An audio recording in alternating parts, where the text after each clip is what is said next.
Fala galera, beleza? Mais uma vez aqui é Thiago Garcia falando com você sobre mobilidade elétrica. E eu e a minha mente brilhante aqui, que na verdade é a iluminação que está refletindo a minha cabeça cada vez mais calma, gostaria de trazer para vocês, nesse domingo, um relato, uma experiência que eu acho que vale a pena compartilhar, tá? Algumas pessoas que não têm tanta afinidade com a mobilidade elétrica, outras que estão começando a ter agora, podem ter a impressão que zerar a bateria na estrada é mais comum do que realmente acontece. Não é tão comum uma pessoa ficar sem bateria na estrada, salvo algumas exceções de pessoas que viajam para regiões realmente remotas. Viu, Macedo? É com você que eu estou falando, tá?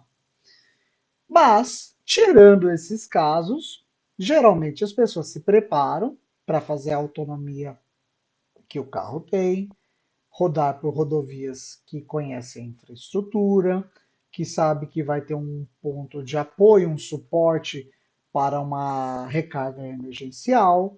Então, não é tão comum na cidade não, no estado de São Paulo, por exemplo, uma pessoa ficar na estrada sem bateria.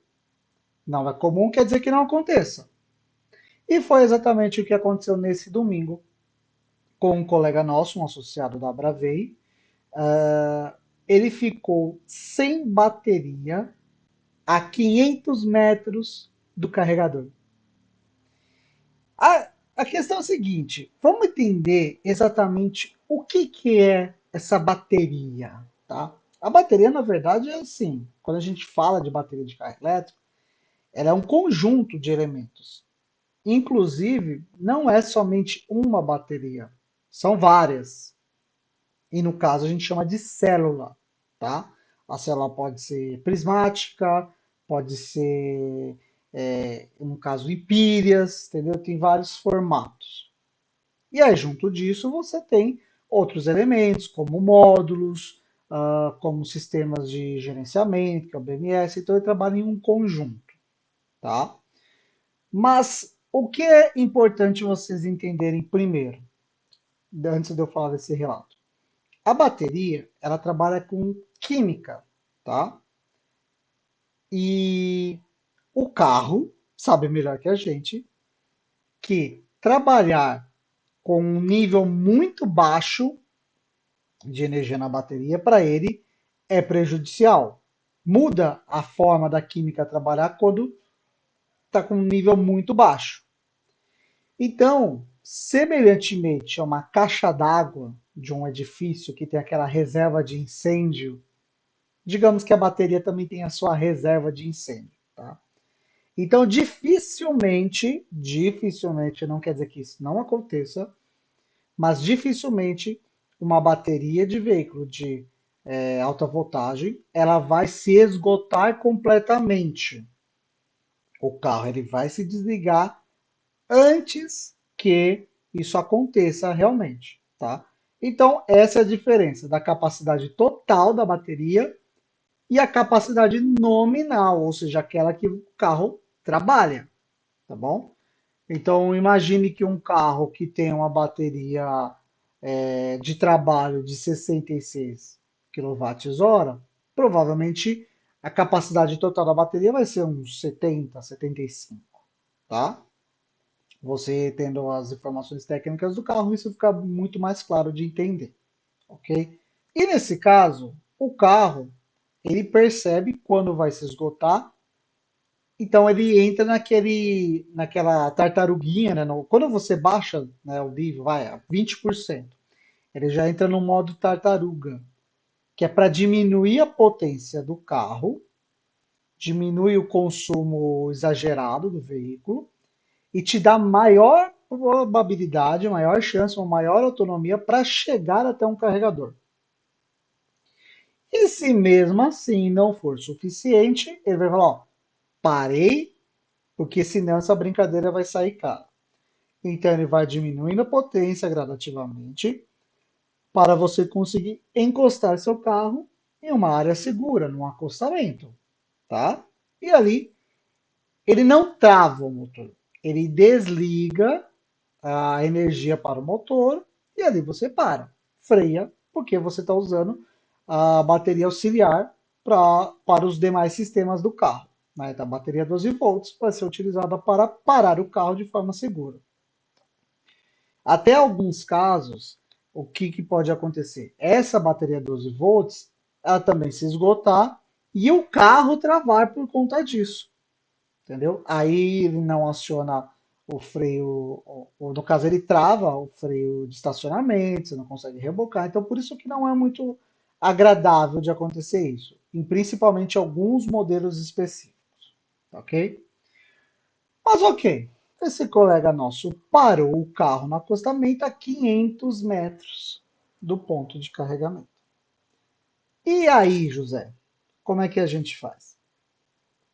Ele estava, vamos lá entender, olha só. O carro ele tem uma ideia de consumo que ele vai fazer a cada quilômetro, certo? Digamos um nível básico ali, standard.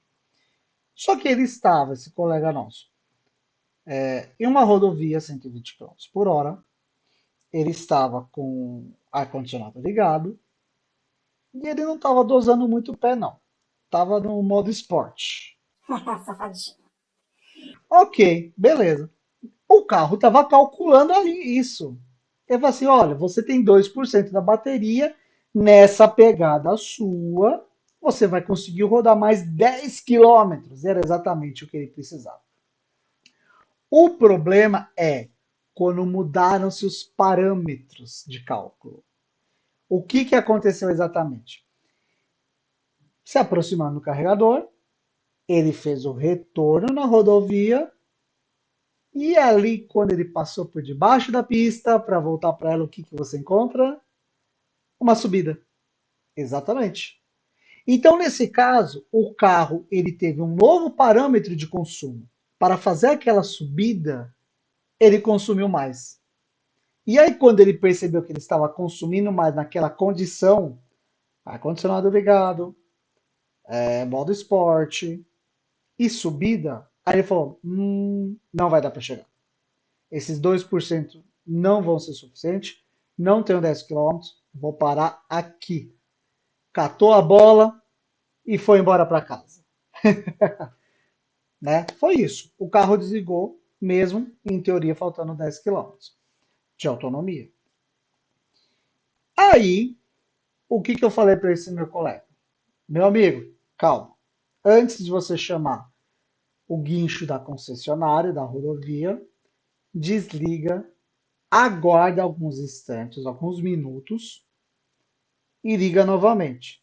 Às vezes, o cálculo do carro, quando você religá-lo, vai levar em consideração o consumo médio, o consumo standard dele, padrão, e aí ele vai assim, opa, eu tenho energia suficiente para andar mais um pouco. E foi o que aconteceu. Ele desligou o carro, se eu não me engano, por uns 10 minutos aproximadamente, e ligou novamente. Foi exatamente o que ele precisou para chegar até o carregador. Aqueles 500 metros finais dele. Tranquilo. Aí entra mais um ponto. Ah, quando ele carregou o carro até 100%, ele consumiu mais que em teoria seria a bateria nominal dele. Tem duas coisas ali. Até mais, vou colocar três coisas. Primeiro, talvez ele tenha baixado um pouquinho ali, além do valor nominal. Já consumiu um pouco. Segundo ponto, você tem a perda de energia, naturalmente, quando você está carregando entre o cabo e até a bateria, tá? Uma perda normal de 5% aproximadamente. Estou chutando. Mas entra uma outra situação ainda.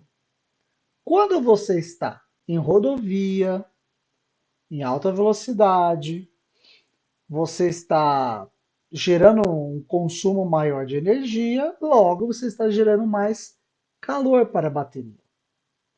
E aí essa bateria em um estado mais baixo, mais crítico, o que que vai acontecer?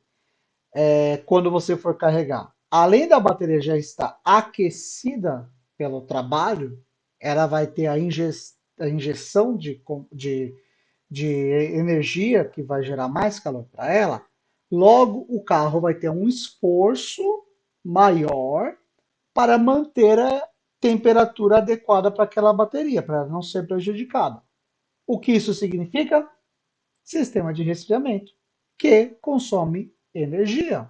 Então você vai ter a soma de três fatores ali: a da bateria, a perda de energia na transmissão entre o carregador e a bateria e o sistema de refrigeração. Então, de 66 kWh, ele teve um consumo de uns 10% a mais. Ah, mas isso não é justo cobrar da pessoa se a bateria dele só cabe 66. Ué, é justo cobrar do estabelecimento pela energia que você está consumindo? Entendeu? Então, existem consumos de energia em todos os carros, até mesmo a combustão, além de simplesmente do motor, tá bom? Então, é isso aí, galera. Um pequeno relato que eu gostaria de trazer para vocês da experiência de domingo de um colega nosso, tá bom? Peço mais uma vez para vocês, não se esqueça de curtir, compartilhar esse vídeo que eu acho que vai ser bem importante para a galera e se inscreve no canal. Não se esqueça de assinar também o sininho de ativar. E não se esqueça também de ativar o sininho de notificações para você receber o aviso dos próximos vídeos.